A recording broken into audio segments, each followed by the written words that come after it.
Bienvenidos a otro episodio más de Empodérate de Chicanos por la Causa. Fatima, how's been your 2025 this year so far?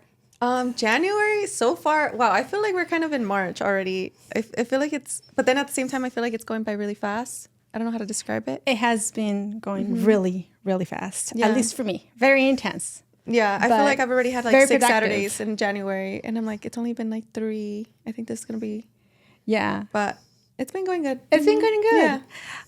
And I love it because, we created Empoderate and we're now in, again, our new studio here at Girls Leadership Academy, the only charter high school for girls in the state. And when we created Empoderate, our podcast was to create the space to share, our commonalities and learn from other everyday leaders, local and national. And since we created, and I'm not kidding, I thought our guest, the highest ranking Latina executive in the country, is here with us, Patty Juarez, the Executive Vice President and Head of Hispanic Latino Affairs for Wells Fargo.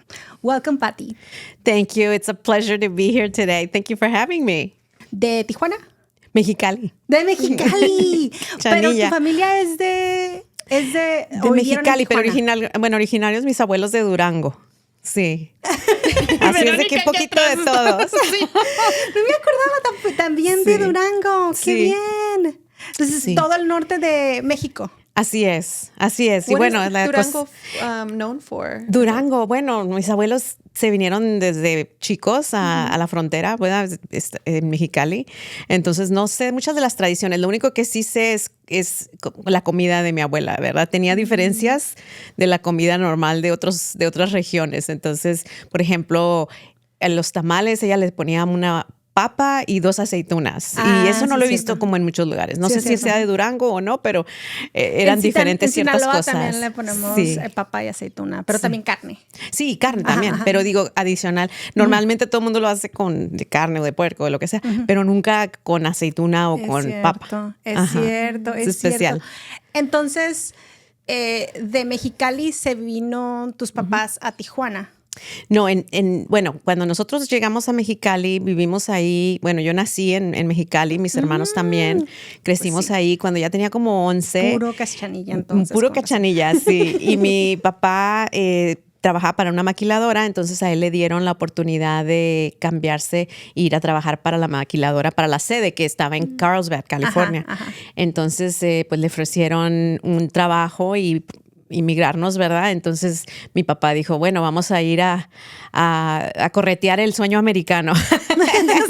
Entonces nos mudamos y realmente solamente unos pasitos just crossing the border, básicamente. Sí, es cierto. Pero bueno, un mundo totalmente diferente. Diferente, completamente. Sí, How was that Así es. transition for you? How old were you? 11 y medio más o menos. Acababa de cursar el 6º año y bueno, estaba como de la edad de mi hijo ahorita, entonces todavía pequeña, no entendía demasiado todo lo que estaba sucediendo, pero bueno, sí sabía que era un gran cambio para nosotros. Y mi mamá, que era maestra en México, tomó un trabajo, pero al principio no quiso trabajar más que cuidarnos, porque dijo, los tengo que encarrilar y después ya veremos, ¿no? Entonces después ya al tiempo ella era maestra y consejera y substitute teacher y bueno, de todo. Pero sí, por un tiempo se quedó con nosotros porque bien confundidos, así como during the headlights. O sea, híjole, las escuelas, bueno, el lenguaje, todo el aprendizaje era diferente. Bueno, gracias a Dios veníamos con buenas bases, ¿verdad? Porque yo iba a escuela de monjas.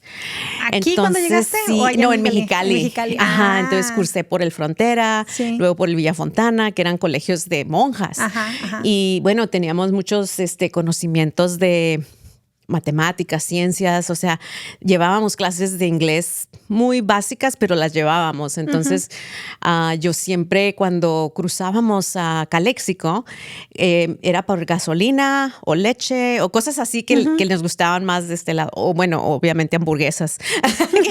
Siempre queríamos ir a McDonald's. A McDonald's. Era tu domingo. Sí, era la domingueada, ¿verdad? Después de misa. Pero sí, o sea, era muy diferente. Tuvimos que adaptarnos. Yo estaba en seventh grade, en junior high, y mi hermana en high school. Ella iba en ninth grade, y mis hermanos chiquititos, ellos iban apenas como en tercer año y primer año. Entonces, ellos se adaptaron súper más rápido porque obviamente venían bien flexibles, Ajá, ¿verdad? más chicos. Aprendieron el idioma súper rápido. A nosotros nos tomó un poquito más tiempo, pero no tanto, porque lo que yo pedí inmediatamente es que me pusieran en clases en inglés, ¿De porque veras? sí, porque la verdad es que entrábamos a las clases y todo el mundo hablaba en español, entonces yo decía, pues ¿cuándo voy a aprender? Pero mira, tú muy Sí. lista inmediatamente en pensar qué es lo que me conviene más y cómo es que voy a mejorar realmente si a eso vengo. Sí, yo le dije al maestro, toda la clase la enseña en español, y me dice, sí, pues todos hablan español. Y le dije yo, pues me puede mandar a la consejera, por favor, quiero hablar con ella. Y ya me mandó y le dije, es que yo quiero aprender inglés y si me puede poner en la clase de inglés. Y dijo, pero es que te vas a perder. Y yo dije, pues ahí yo me encuentro. So you like the challenge. Sí, You me took pierdo that eso. Yes. initiative to be like, no, I know that this is better for me, so I want to. Well, I wanted to learn, and nothing that I was hearing was stuff New that I to was you. learning, right? So I was like, oh my God, I need to learn, and I need to get comfortable with speaking the language.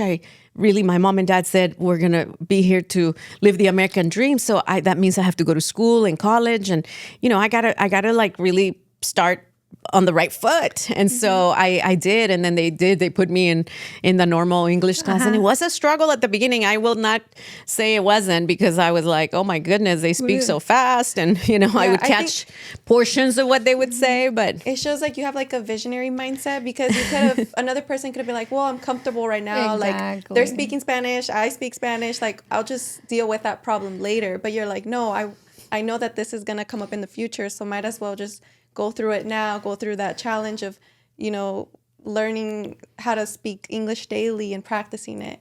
well, and then of course I was trying to help my mom and dad too, right? Because my dad spoke translate. really broken English. My mom wasn't. Are you the oldest? Speaking. I have an older sister, but my older sister was always very mellow.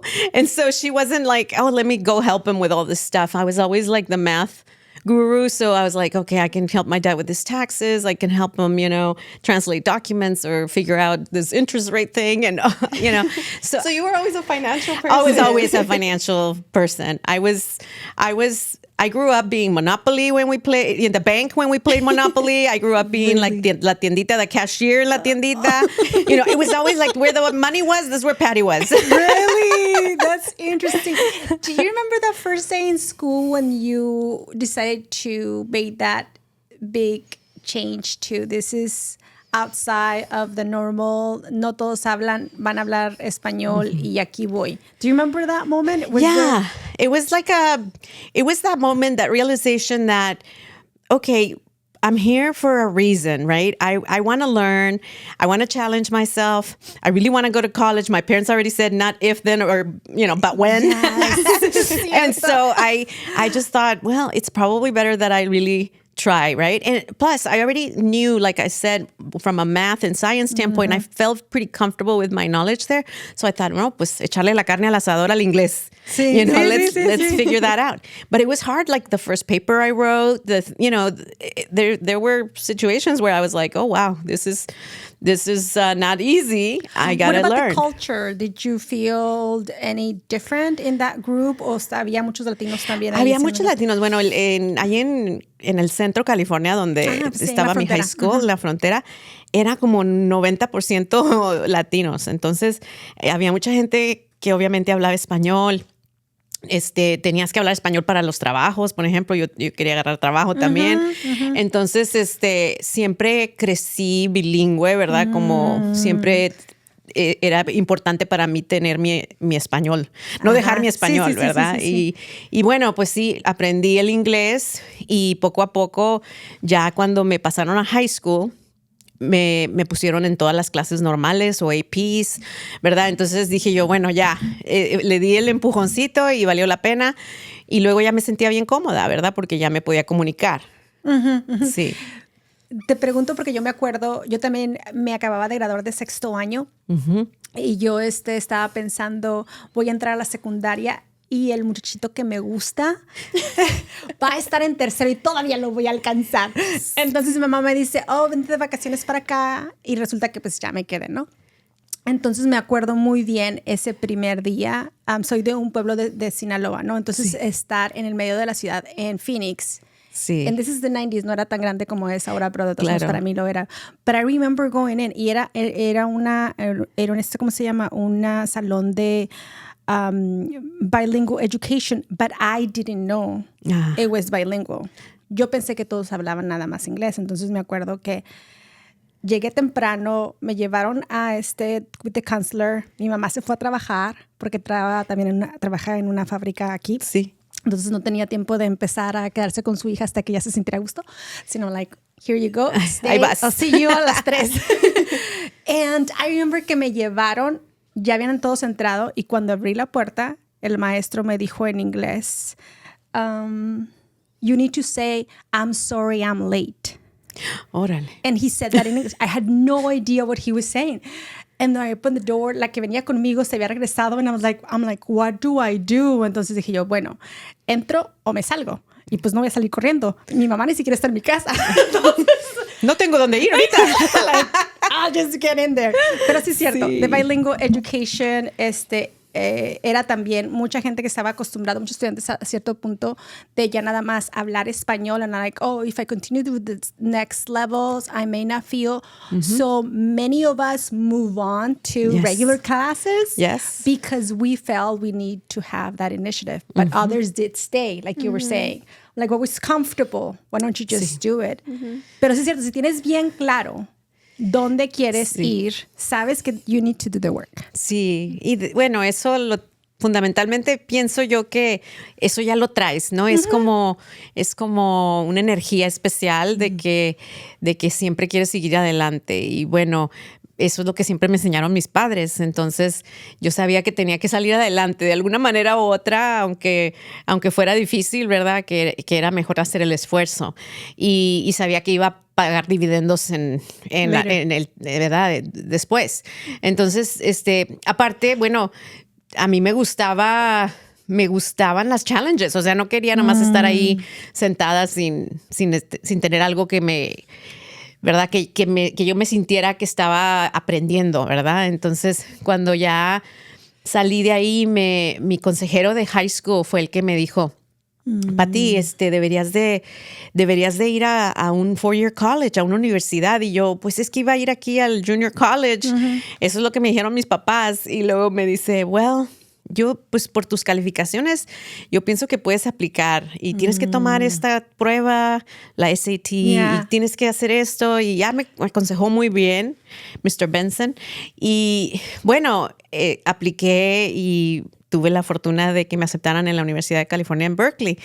Y sí, cuando me fueron a llevar, oh my God, it was the journey of my life, porque bueno, estás en un pueblo rural, realmente pequeño. En el centro. En el centro. Y luego te vas a Berkeley, ¿no? Y I mean, the Bay Area alone is just so intimidating. Yes. It was to me, right? The traffic. I'm like, oh my gosh. But then we get there and my dad is like, what is wrong with this place? There's like, you know, at that time there were a lot of people like the tree huggers, and there were a lot of people like on the street, and you know, it was cohorts. different walks of life for sure. And my dad's like, this is weird. We're just going to go home. And I said, what? I mean, we drove 7 hours, you know. What do you mean I'm just going to go home? I said, I just got into this fabulous university. Dad, I think we're going to have to give it a chance. And so I convinced him. I talked him off the ledge and they left me there. But begrudgingly, they were like, I don't know about this. But So then you didn't have any family in LA? no, nothing. No. Me fui solita. And I was only 17. So, because I'm a February kid, so I'm always Sí, eres de la más lista, joven. sí. Y bueno, ya no, ¿verdad? Pero y sí, I mean, I was young. I was 17 years old, and here I go. And I had a triple in the dorms, which was eye-opening. What is that? Because 2 roommates, and we're all in one little room, right? Wow. So it's like a triple. And so there was like bunk beds and then another single bed. And so I was the last one there, so I got the top bunk. Oh, no. And I was like, oh my God, I'm going to fall off the bed. I've like never been on a bunk bed in my life. Yes. So I was so traumatized. I would go all the way to the wall and like, hang on for dear life. I was like, oh my God, don't let me fall off this bed. I'm going to break a bone. So that took a little getting used to, but just like sleeping, hugging the pole. seriously, I literally was like, oh my God. And because I'm a little bit of a crazy sleeper, so I thought, oh my God, si me doy la vuelta y boom, al piso, como del segundo piso caerte. Y lo primero que te dicen, ¿no? Cuando estás durmiendo solo en tu cama, and it's like, cuidado, no te vayas a golpear cuando te caigas. And then you're like, yes, it's going to be the end of me if I do. I managed to hang on to the wall enough that I didn't fall. So, and then eventually I got to a double, and so then I didn't have that problem anymore because the doubles didn't have the bunk. Yeah. So how did you fall in? Did you already know when you registered that finance was your love and desire? You did. Yes. I wanted to be a banker my whole life. Oh, wow. Like people want to be like doctors or they want to be celebrities or they want to be firefighters. My whole thing was I wanted to be a banker, which is so crazy because like who wants to be a banker when they where do you think that stemmed from? Like, did you see? Because I like money. You're like, where did you put all the money? I'm like, I gotta just like make money, give money, lend money, So I was like fascinated with money. So because I guess because it was hard to come by, my dad worked really hard. Para en Estados Unidos se barren, ¿no? Los dólares. Sí, and then I was like, oh my God, where's the money? Like, gosh, but after he paid the mortgage for the house and, for a family of 4, it was hard times. And so I always wanted to do finance. And so I went and studied finance and accounting. So how is that for your family? Did they get it? I think so, because my dad, being a maquila operation, they do a lot of, it's like a small business owner, right? So like he had to run his own payroll. He had to, hire his own people. It's like you run it like it's your own business, like a small business. And I always would go young, at 10 years old, and do the payroll and put the money in the envelopes. And, I just really enjoyed it. And when I would tell my dad, hey, we're short money, he would take it out of his wallet. And I was like, oh my God, like ask the bank for a loan. And my dad would be like, oh yeah, no. It's too involved, or whatever, or the interest is too high.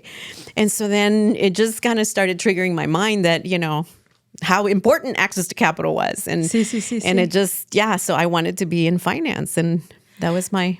So is there a stigma of talking about money in our community, or is it generational, or is it income related? Why is it so hard, or it feels like I think there are very much cultural norms that you were always taught to like be quiet about what you make. At least I was in my house. My dad was very private, and also that that you didn't want to borrow money because, in Mexico, las tasas de interés eran como que 25%, whatever. They were like double digits plus.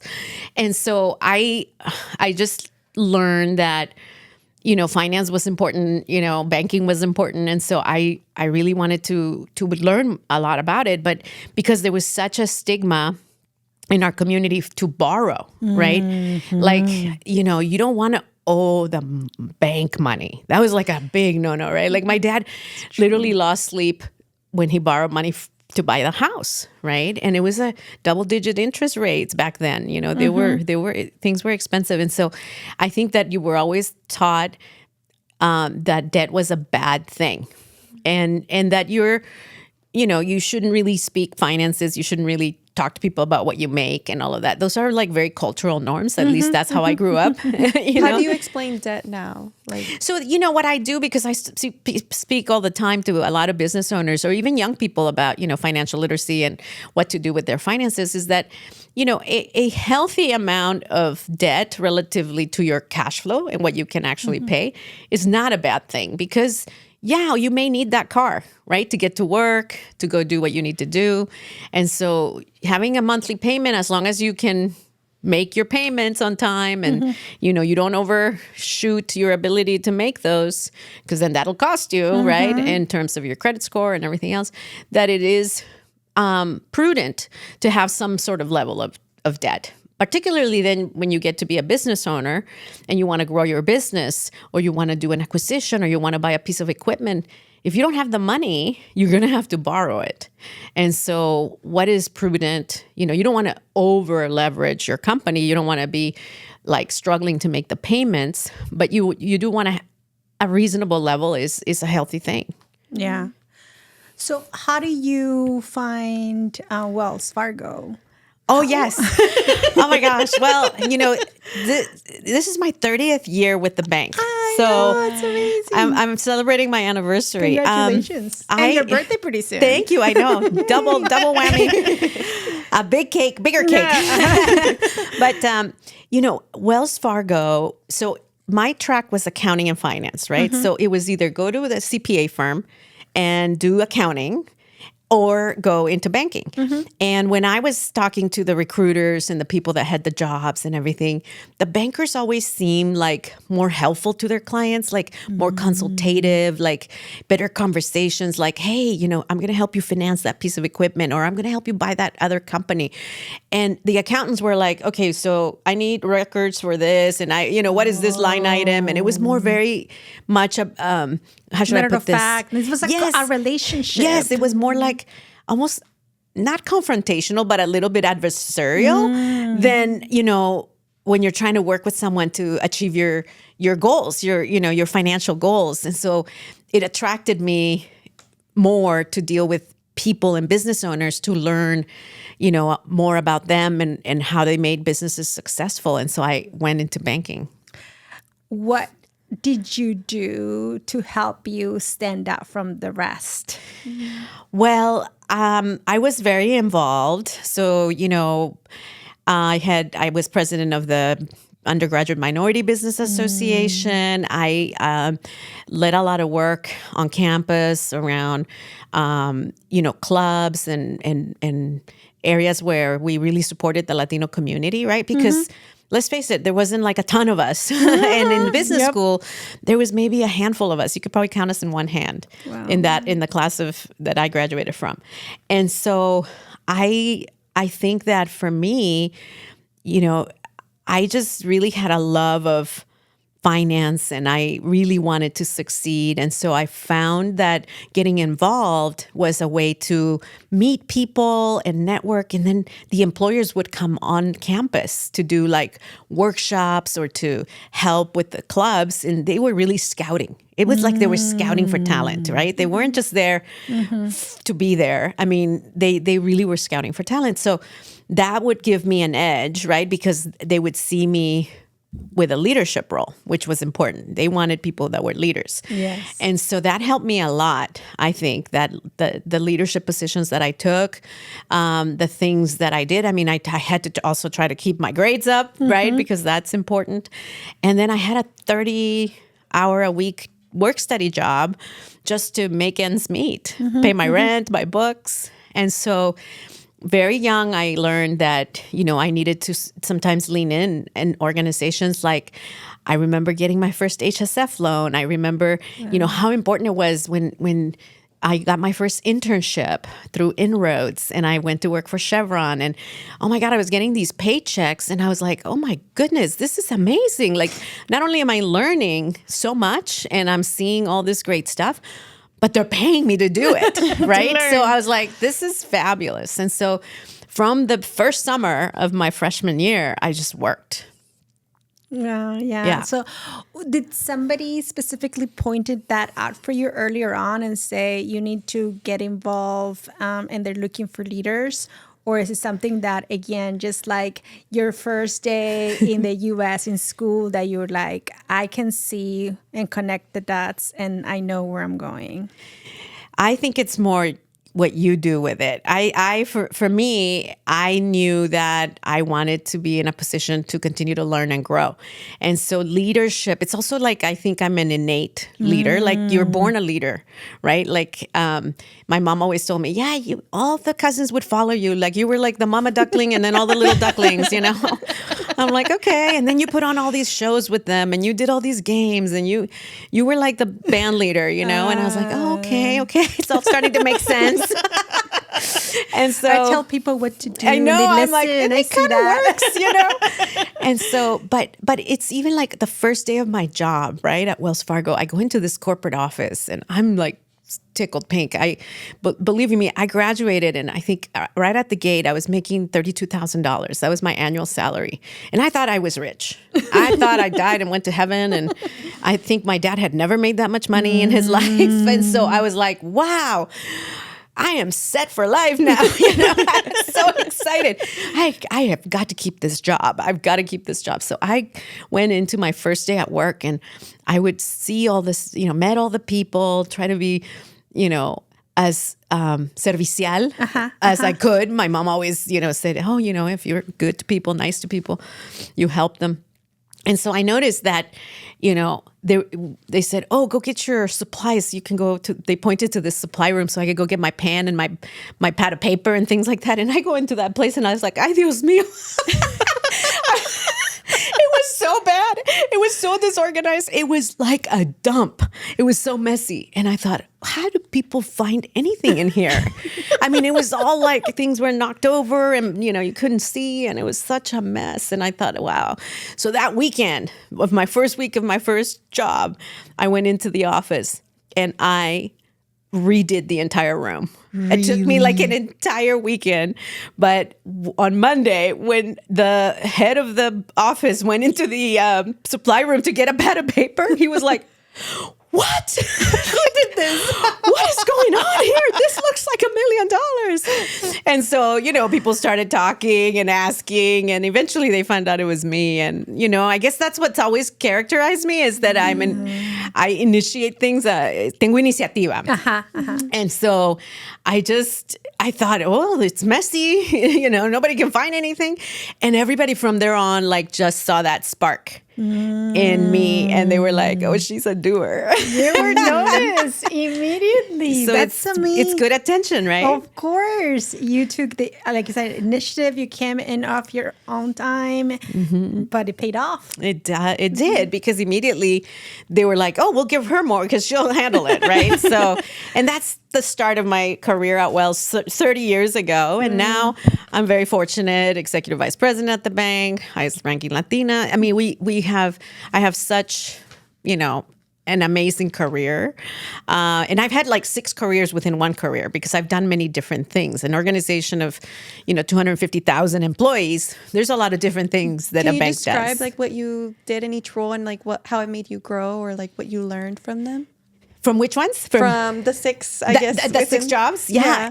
Different things. I mean, I tried to explore different things that I felt were going to make me more well-rounded. So I spent some time in sales, some time in strategy, some time in, you know, credit and compliance. And, you know, when I did credit for 6 years, I said, oh my God, I'm going into the dark side, because, you know, I thought, oh my God, all I do is like read credit memos, right? But it was really important to learn like what drives credit decisioning, you know, how people get approved, because then I could really be very helpful to my clients, right? And trying to ensure that they got their loans approved and all that. So it was a real learning for each position.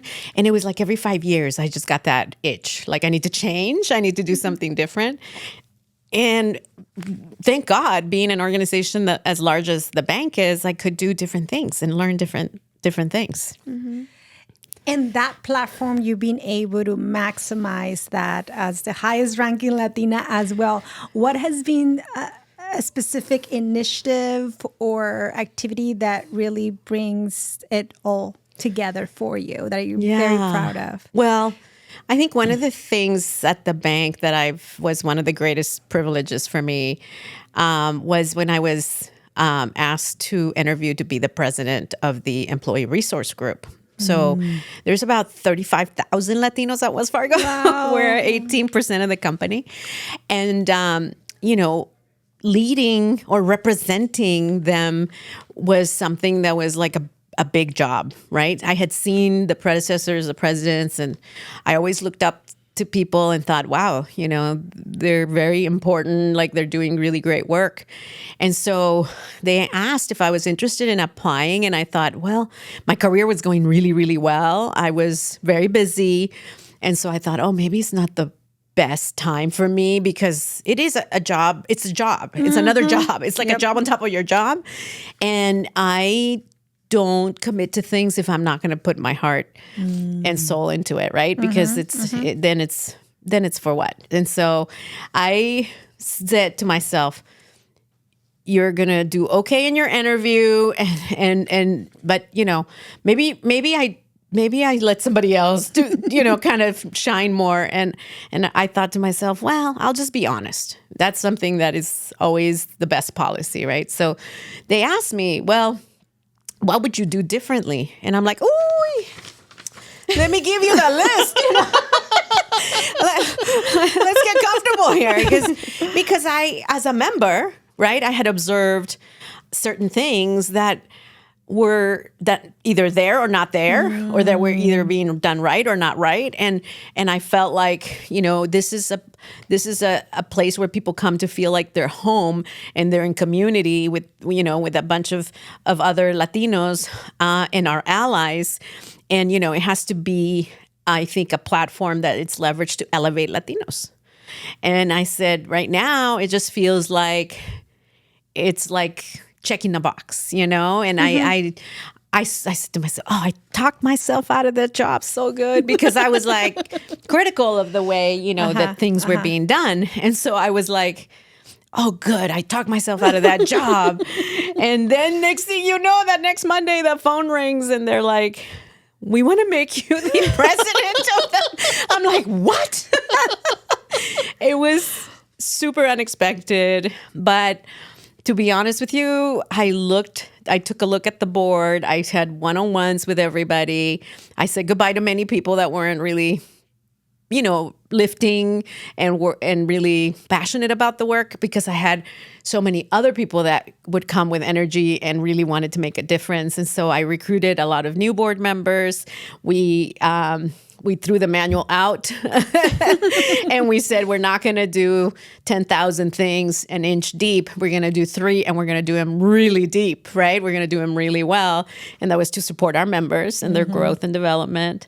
And can you share what those 3 things were? Yeah. So one was supporting the members, right? So putting them at the center of everything we did. It's about the members and their needs. So doing development work and, sponsoring events so that they could network and grow and those type of things. So that was one thing, becoming a member-centric organization, which is like, I would think, an obvious thing to do, but it wasn't apparently to others. And so that was, a huge goal. And then secondly, for me, was to work collaboratively with other employee resource groups so that we weren't wasting resources, and instead we were leveraging more resources to do bigger things, right? So doing intersectionality things, an Afro-Latino panel, or, so how do we work as a community, to work together and collaborate and elevate the work? So that was kind of a second pillar. And then the third was really to elevate, I called it elevating the Latino agenda, which was, okay, here we are, 35,000 of us. What is our experience in the company? Why, how do we feel? What's our retention? What's our path to success? What's our promotional opportunities, right? And taking data to understand where the gaps could be or were, and then we could work on those to continue to elevate Latino talent. And so the first crazy idea, I'm known for a lot of crazy ideas, was I want to sit with our CEO and have a fireside chat to talk to him about the Latino experience. And they were like, yeah, okay.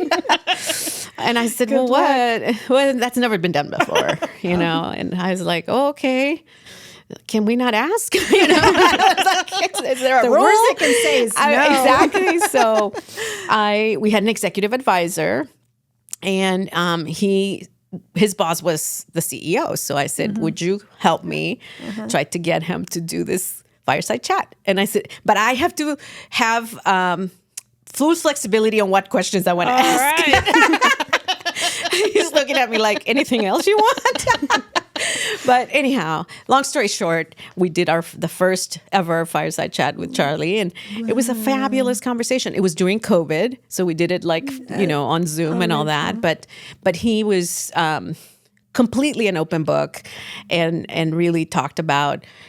I talked to him about the challenges and the opportunities, right, of our community, and he was very engaging, and everybody loved it. And it was a great crazy idea that really materialized. And then I had so many crazy ideas after that, like, oh, we need to go ring the bell at the New York Stock Exchange, and everybody was like, what are you talking about? That's only for companies and blah blah blah. And oh my God, here you go again. And well, we rang the bell at the New York Stock Exchange. And I think I was the only Latino name on that book. I'm telling you, it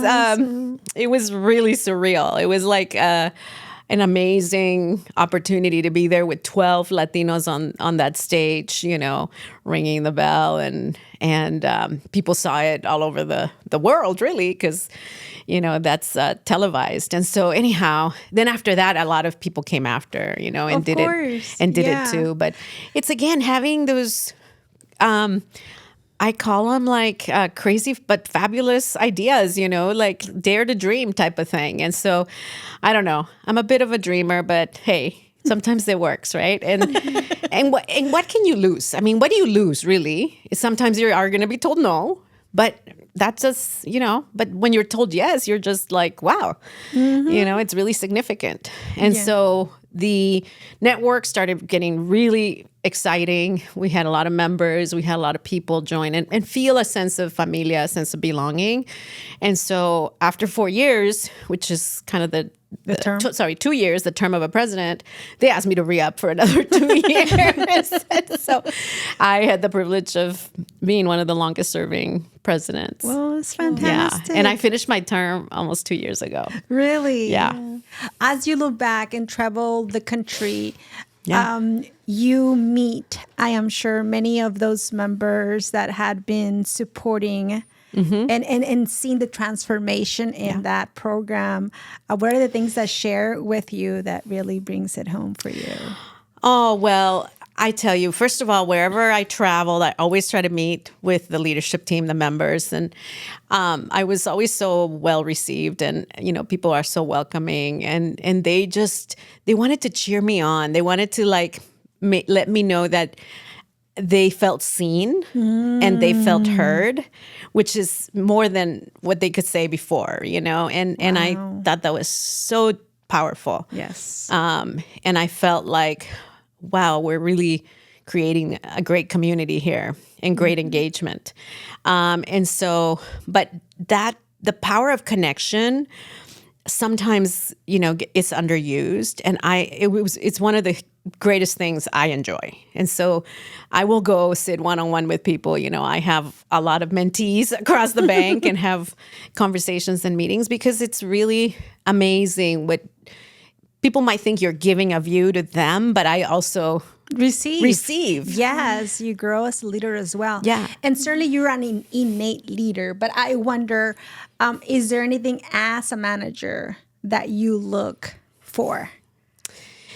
I always tell people there is no substitution for hard work. If you're going to succeed and you want to be promoted and you want to be someone in life, you have to bring it. You have to work. I think that sometimes people can feel entitled before they really, earn the stripes. And I don't want to be old fashioned, because people, will say, oh, well, that's, I used to walk through the snow to get to, but I think for me, it's really about showing up with intention, always being good at execution, working hard, creating a reputation of yourself as a person who gets stuff done.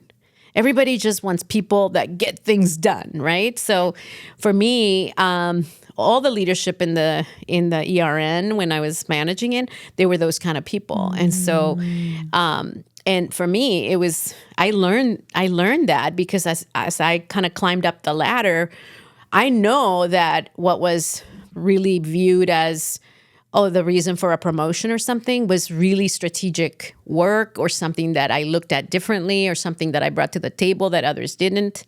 So bringing passion and intentionality and, can-do attitude into your workplace is crucial to really succeed. That's wonderful. And as you reflect with your parents, with your mom, about this whole transformation since they let the little girl from El Centro to the big city in LA. Bankrupt and Telegraph, drop off. And then seeing her at the New York Stock Exchange ringing the bell and the highest ranking Latina. How did that conversation go? So what is it they tell you? Do you see it? Oh my gosh. Well, my parents, everybody's parents, right? They're always our biggest cheerleaders. And my parents are very proud. They tell me all the time, they cry when they see me on a video or something, or I do like a fireside chat and tell our story, and they cry all the time. And then they share it with all their friends because, they're retired now. So it's like they're on social media. They're cool. They go on cool. Facebook Live. They're like, mi hija está en el video. Está I'm en like, un fireside Dad. chat. ¿Ya la miraron? I'm like, ¿a quién le mandaste eso? Because I'm kind of low-key. I don't like, I have to have a social persona, social media presence because I love sharing about my work and about the companies and the things that I do that I'm so fortunate to do. But I, if I get like an award or I get given something, like I'm not going to be calling, 27 people to tell them, I got this, or it's not my style. And so, but they don't have the same limitations. They will share widely with their networks, We're so proud of our girl. For sure. As a Cachanilla, right? Your parents had, like you said, it was very clear what the expectations were for you to continue college and everything else. And then you went on your own. Like you knew your path, you knew where you were going. I wonder what this reflection now as a mom, as you're looking at your kids and looking at that next generation de la familia que venía de la frontera y ahora ya está más establecida, completamente establecida, and then how far you have gone to, and what opportunities do they have now? Thanks to you? Well, that's what's exciting, right? Is that my daughter is a freshman at UCLA. She is a very bright kid. She's also very talented. She's an actress. She's a singer. She's very talented. She's been on theater for many years in theater. My son is in 6th grade, and I think the sky's the limit for them, whereas I, as a little girl, had a lot of fear and a lot of preconceived notions about, what I needed to do. And I felt like everything that I needed to do was always centered on making my parents proud of, that the move was worth it, that, uprooting ourselves from Mexico and coming to this country, that it was worth their sacrifice. That's what always drove me. My kids were born and raised here. They live a life of a lot more privilege than I grew up with. But they're still dreamers. They're still, they still want their dreams to come true. They still want to be successful and in their own ways, right? So my daughter now, I was so stressed when she was applying for college because I was like, oh my God, I would never get into schools today because these students are so fantastic. And I was so nervous, but she got accepted into the most amazing colleges, and she had her choice to make. And, I'm so happy she's at UCLA. Go Bruins. Even though I'm a Cal Bear, very proudly. She did get into Cal. But, people have decisions and they, chart their path. And I think for me, the biggest reward is that she gets to live her dreams. She gets to, if she wants to be an actress, if I had told my parents I wanted to be an actress, they'd be like, girl, contabilidad. That's not You gonna know pay. what I mean? I mean, it was like, you got to pay the bills, kind of, look for work that pays the bills. Maybe she'll be maybe she's the next America Ferrara. I don't know, but she can try for that. I didn't really feel at liberty to try for things, And so I think that just giving that choice to your kids is a fantastic gift, that they have. And then I also feel like they can dream bigger, right? They can dream bigger. Whereas I told you, I thought I was going to die when I got $32,000 a year and I thought I've made it. My God, I'm the, happiest. Like their dreams are bigger than ours because they can see. I mean, first of all, social media's exploded and, they have just so much more access. But also the fact that, you raise them with all those values, with all those morals that your parents gave you.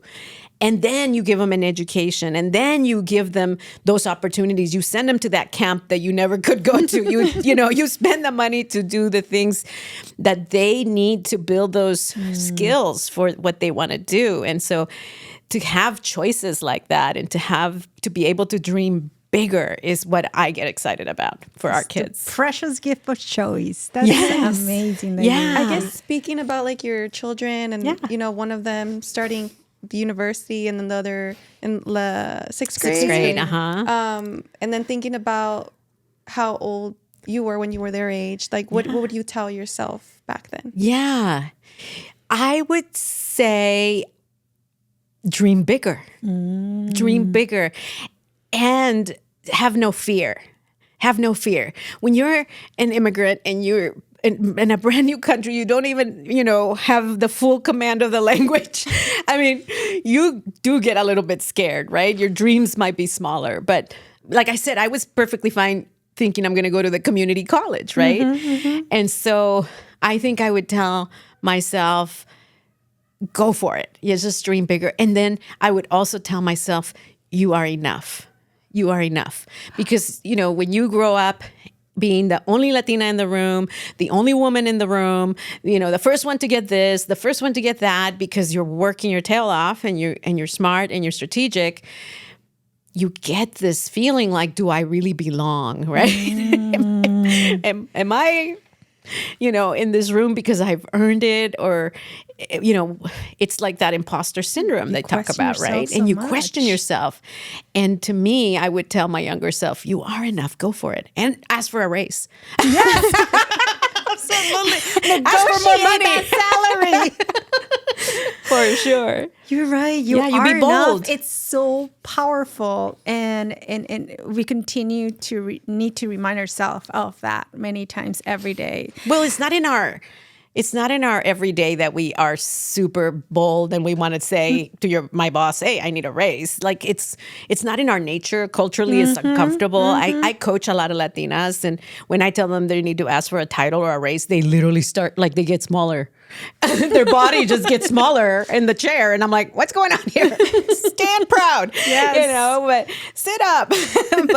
but it's because it's a very uncomfortable conversation. Yes. We haven't been taught to have those conversations. Exactly. No, we were raised by our abuelas and our mothers that said, ay, calladita te ves más bonita. No hagas escándalos. Don't rock the boat. Yeah, no, like today in this day and age, of course, no substitution for hard work. You got to bring the goods, right? But then you really do have to self-advocate. Absolutely. Yeah. Yes. And so as you get your your boy ready for school and make sure his uniform is ready. And then you prepare your daughter's favorite dish because she's visiting you from college. And then you have your next meeting. And then you have your next trip that same afternoon you probably did today to be able to be here. So thank you. It's a whirlwind that, Patty, you live day by day. Is there any time for you to unwind? And what does that look like for you? Yeah. You know, I had pretty much lived my entire life putting myself last, which is not what I would recommend. Because when I was little, I wanted to help my parents. Then I wanted to help my siblings. I was the one carrying, the torch of showing them the way and translating, doing some of that reviewing role the modeling for them and encouraging them to apply for job and things in school. My sister followed me to Cal, Berkeley, and then graduated from law school. But so, you have a lot of responsibilities, kind of early on. But I also think that there isn't really a perfect balance you can achieve, right? Like sometimes I got to tell you, work wins out because I have 1,700 emails and I got to do a panel and I got to do this or I got to do that. And I need to show up for a client meeting or whatever it is that I have on the docket. Some days work wins. And then some days my daughter's in a show and she, I'm going to be there, rain or shine, and I'm going to support her and I'm going to cut out of work early and do what I need to do. Same for my son, right? Oh, he's in a band, so if he's going to play, he plays the xylophone. I love it. He plays me songs all the time. But anyhow, I got to be there for my kids. And so I always like focused on being there for them, right? And then as I grew up as a professional, I also felt like I needed to be there for other people that were coming up in the company, as a mentor, as a friend, as a sponsor many times now that my voice really counts, and so I would prioritize that. And then the pandemic hit and I wasn't at the top of my game. I didn't feel as healthy. I didn't feel great. And so I started just walking. I started just giving me a gift of an hour a day where I would just go and walk. And that hour was a gift of white space where I could then think and be more strategic about what are the things I want to do. Okay, for Bella, this is what I need to do this week. For Max, and I would do all of my categories and, be sure I had a really good plan. And then and then I thought, well, what do I do for myself? Okay, I'll continue to give me this gift of an hour a day. So I walked and walked and walked. And that really, I found myself healthier. I dropped some weight, all these good things that come, having a clearer mind. And so I thought, wow, this is really interesting. I am sharper and I am in a better mood than I've been in a while because I'm getting this amazing energy and clarity. And so I would say to women, don't put yourself last, because if you're holding 17 balls in the air, which all women do, the minute you drop one, some more are going to drop, and the whole house of cards falls down. Exactly. And so you're the one holding all those balls. So if you're not well, if you're not taking care of you and taking care of yourself and your needs, then everything else can falter. And so you have to prioritize. And I am terrible at it, I will admit, because I still have this spirit of, I have to put everybody else first. And it's hard to shake. But I think now that I'm older and wiser, your birthday's coming up. And my birthday's coming up, I think that what I am planning in 2025 as a New Year's resolution for me is to really invest in me, to really invest more time in me and being a better person. I want to get maybe my PhD. I don't know. I want to do something substantial for myself that I can then grab a hold of and feel that I accomplished something and that I prioritize me for once. And hopefully that allows me to keep an 18th ball in the air and not drop them, because again, you're feeling fulfilled and you're feeling happier. And so I always say, don't put yourself last. Wellness, heart disease is the number one killer of women. We process stress differently than men. Yes. Our hearts are wired differently than men, and we are not great, particularly Latinas, at taking care, doing the self-care, because we are always taking care of our parents, our siblings, our kids, everything else. And we prioritize those things. So I think it's important that all women, whether you have kids or not, or you're a caretaker for your parents, whatever, that you give yourself the gift of some time and something for you.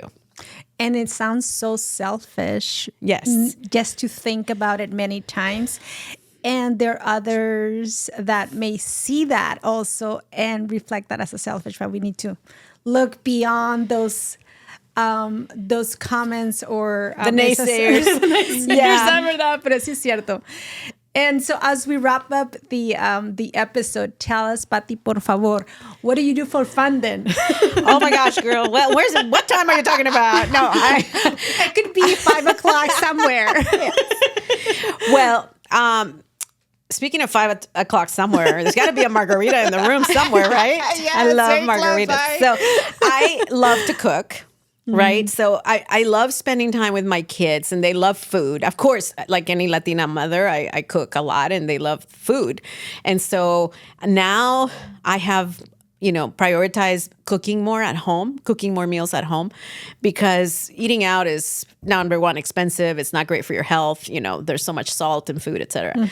So I've kind of gone back to my love of cooking, which has been a real really beautiful thing for the family, because meals bring you together, right? And so my son and my daughter love food. So we're always gathered around the table with many of their friends, by the way, muchos colados, because they smell. ¿Qué está haciendo? ¿Qué está haciendo? Así los traes ahí, se quedan en tu casa. And so I always host a lot of meals, but so I love to cook. I have really recently taken up mixology classes, so I now can make a really killer margarita and a you're Mai my Tai. best friend. It's just a fun thing, because it's like a science of exactness, like making drinks and stuff. You have to be very precise. And you also can experiment a little bit here and there. But again, it's like, if you want your margarita to taste the same all the time, you have to use precision. So I love doing that. I love discovering new things. I love traveling, particularly with my kids. At 50 years old, for the first time, I went on a cruise with my son. I really didn't even know what to expect. I thought I'd be throwing up, Me too. Who That's knows? why Because of this I never motion and contemplated stuff. one I was for the like, same oh my thing. God, I don't even know what to. I didn't even feel the movement. I was so happy. We went on one of those Disney cruises. So was it at the coast of Baja? And then it was like a 3-day thing, and it was a Halloween theme. It was so fabulous. Fun. And my son felt so grown up. Like he had his own badge to charge his stuff.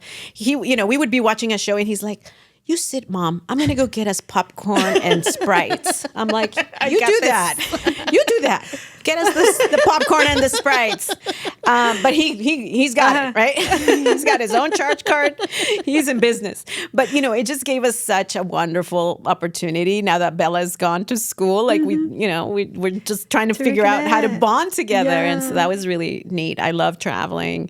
And then I think I also love photography. I love photographing my children. They hate it. again. But, I love it, because I can show you pictures for every, kind of big event that we have, and it's wonderful to capture their faces and their feelings. And so, I try to spend time doing those things, because that's like the joy in life. I mean, why are we working so hard for? Yes. And why do we put all this effort if it isn't to really enjoy, the fruits of your labor? Exactly. By having, an opportunity to do fun things. Yes, collecting memories. Yes, absolutely. collecting That's memories. Very, very Love important. it. Patty, thank you so much. Thank you for making such a special trip to be able to be here with us today. I understand how much it takes to move your schedule around. So thank you. Thank you so much for coming here. Oh my gosh, ladies. Well, first of all, you're fabulous and you should be on TV and, maybe you should think of a second career hosting. But, our relationship has been longstanding for many years. The work that you do to move our community, forward and up is fabulous. And so it's just a joy to be here and to be playing tomorrow at your golf tournament, the very, very famous annual golf tournament. I'm so excited. And just to be in the company of people that really treasure and value our community, especially in these times, right? It's more important than ever. We need to come together. Yes, absolutely. That we need to really come together as a community. Absolutely. Yeah. Thank you so much. And we can't wait to see a lot more of the fun Patty tomorrow. And she stopped disconnecting on the other side of her brain so she can focus on creativity and mixology. Yes. I'm going to cross my fingers that I have a good game. And then maybe next time you'll join us as Dr. Juarez. Yes, keep me honest. Keep me accountable. Yes, I would love that. Thank you so much for having me. Thank you. See you next time as Dr. Juarez. Thank you. See you next time.